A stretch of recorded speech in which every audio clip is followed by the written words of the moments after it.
Hey there, how you doing? Charlie Winters here with horse racing and football tips for Saturday the 25th of May. Well, I apologise for the late video or extremely early videos in Saturday morning, but let me get straight into it. So I've basically staked, I think, £22.60 so far. That's without the football bet.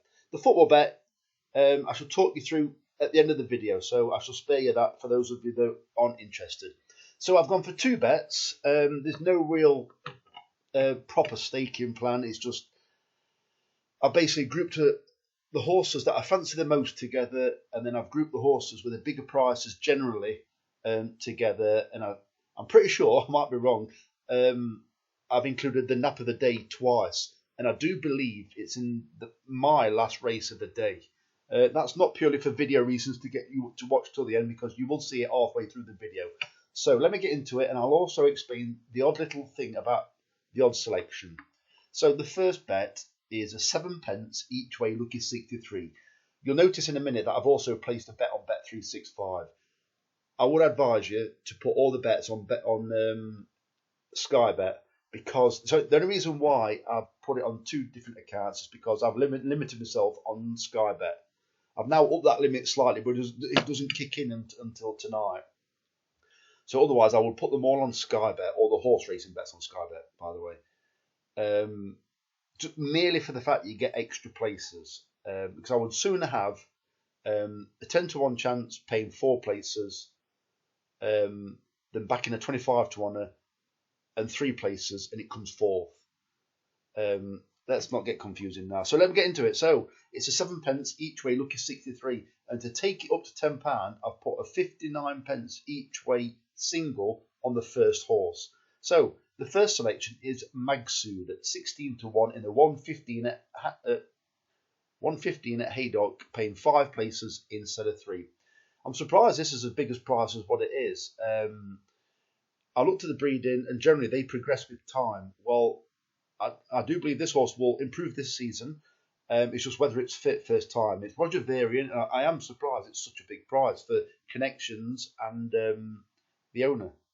The second selection is Shala Asker at 12 to 1 in the 135 at York, paying 6 places instead of 4. It ran into a bit of trouble recently, and the trainer does like a winner and a runner at York. It's got a decent chance. I'm not quite sure of what the draw will be yet. Over 7 furlongs, I think you need to be relatively prominent. On the straight course, to be fair, I haven't got a clue. They've been coming down the middle, and sometimes they drift towards the far side. So I don't know regarding draw. The third selection is Lethal Nymph at 18 to 1 in the 245 at York, paying 5 places instead of 3. I think it's got a chance. It's been rated much higher in the past, and it's from that legend of a trainer. It's Paul Midgley. Paul Midgley likes a winner and a runner at York. I do believe there's possibly going to be some big prices today. And I know that's easy for me to say because there's loads of races and loads of runners. But I think there could be some tasty prices that actually run well and win. It's one of them I believe will be kicking themselves. It's like, I looked at that. This is what I've narrowed it down to. I've still gone for quite a few selections. But yeah, Lethal Nymph, 18 to 1. The next selection is Marie's Rock at 9 to 1 in the 320 at York, paying 4 places instead of 3. This horse is trained by Nicky Henderson. Obviously, apparently he had a problem in his stable. Yeah, I don't know. I won't go too much into that. I'm not quite sure too much about it. But it withdrew more from Cheltenham. But this horse has been racing very prominently, and it's a very classy individual over jumps. Well, there are quite a few horses in this race that are making the seasonal reappearance. Well, this horse has been campaigned over hurdles, but it's been pretty much either, well, not really making the running, but helping to pressure the leader. Like in its last run at Aintree, it helped force or kept the leader, ensured the leader forced a strong pace.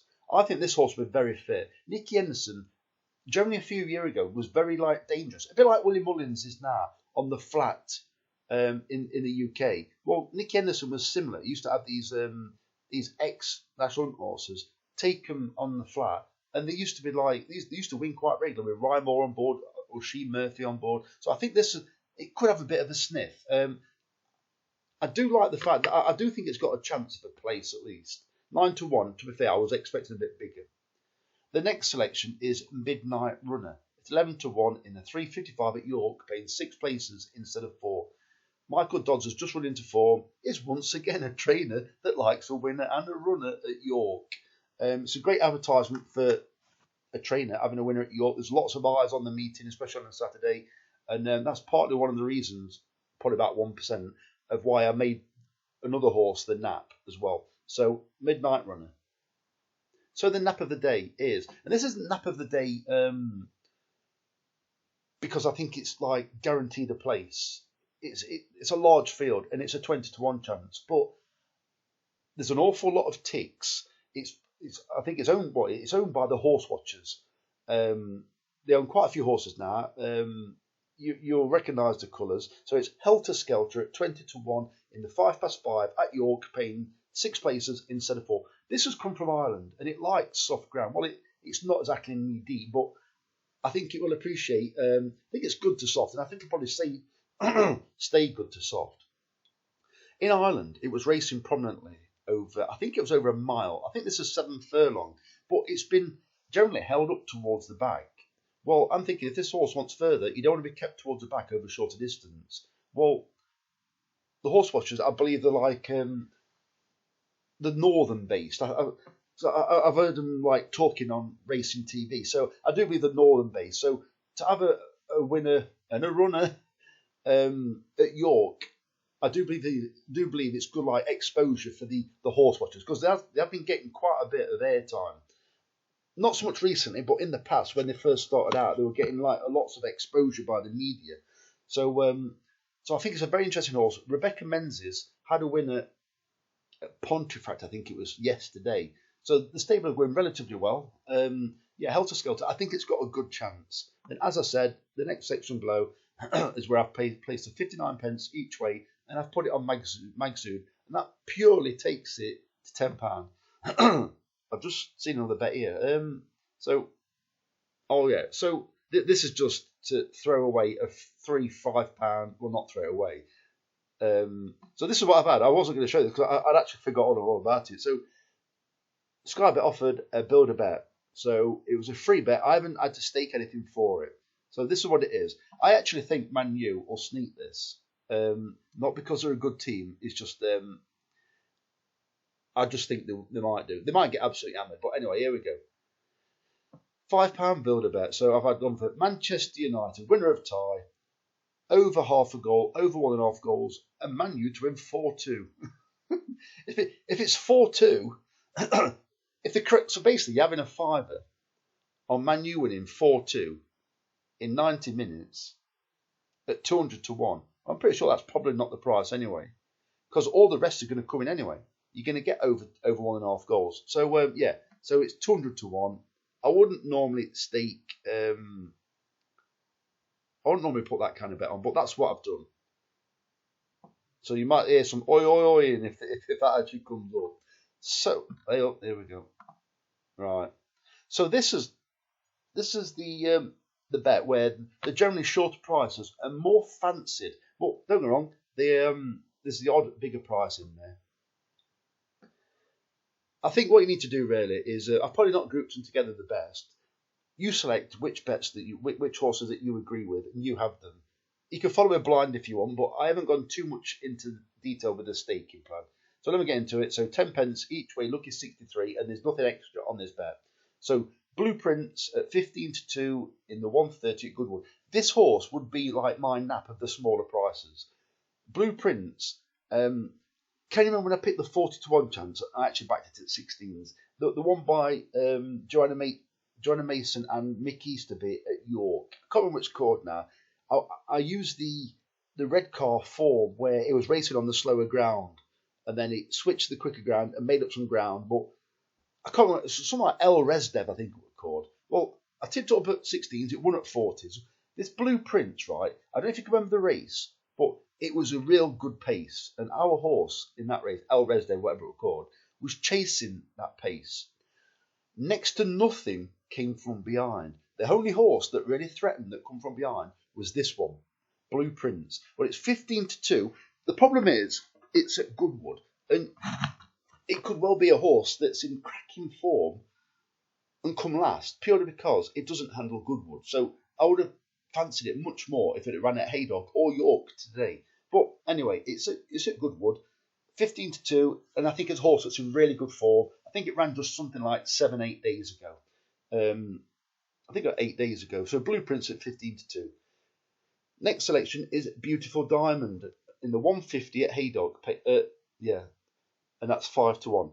Right, this I looked at the race last year, and you can do it yourself. Go to Racing TV. Type in. So what I did. This is the Temple Stakes. So I found out what won it. It was called Dramatised. Dramatised with an S, the English way of spelling it. So I put that into Racing TV. Watch the race from last year when Dramatised won the Temple Stakes. This is the Temple Stakes. Dramatised isn't in it, but this horse is. So I watched the draw. The going was very similar to what it is today. I think it was something like soft, something like that. I believe that the first and second came down the near side. Well, it looked as though the near side were maybe unfavoured by the draw, but it wasn't until the last furlong that things really started to change, because it looked like it was just level, like there were no draw bias. But in the last furlong, the horses on this near side rail, which was high numbers, so high numbers in this race dominated towards the end of the finish. This horse has drawn something like 9, I think it is, out of something like 11 runners. I just think it's got a chance. It's a 3-year-old. I don't know what strike rate 3-year-olds have got in this race, and I don't really look too much into that. I think if a horse can win or come place, I shall back it regardless of that. So Beautiful Diamond in the 150 at Haydock at 5-1. The next selection is Zimmerman in the 330 at Haydock, and it's 10-1. I keep pausing. I keep expecting to say paying 4 places instead of 3, but I'm used to reading it on Sky Bet. So Zimmerman, it loves soft ground, and it's going to get it at Haydock today. Obligatory in the 10-4 at Haydock at 28-1. It's got this high draw, and it's Tim Easterby. I wouldn't normally back his runners at this time of year. I would normally probably wait another fortnight at least. The next selection is Molinari in the 445 at Haydock. This horse is trained by Martin Todhunter, and it was rated much higher a couple of seasons back. It's had a quiet campaign since, and I think 10-1 is actually a bit stingy, but I think they're probably a bit cautious with this one, because these national hunt trainers that go on, that have flat runners can be a bit shrewd, a bit on the shrewd side. A bit like Paul Midgley can be a little bit shrewd. And finally, I believe, finally, Helter Skelter again in the 5-5 at York, and it's 25-1. So the football bet, don't click off. Or it's like watching that Take Me Out. Everybody's now clicking off because it's the football bet. So the football bet it's the regular. So it's £5 over 2.5 goals treble, £3 over 3.5 goals treble, £1 both teams to score in the first half treble, £1 both teams to score in the second half treble. That takes us up to a tenner. So what you can do, instead of them both teams to score, make it 75 pence, both of them, and then you've got 50p spare out of tenner. Have the 50p sending off treble, and the matches are. There's no science gone into this. Not like it normally does anyway. The matches are Manchester City versus Manchester United, Celtic versus Rangers, and the next one is tomorrow. I don't like doing that, but there's hardly any football on. So the next match is tomorrow, and it's Leeds versus Southampton.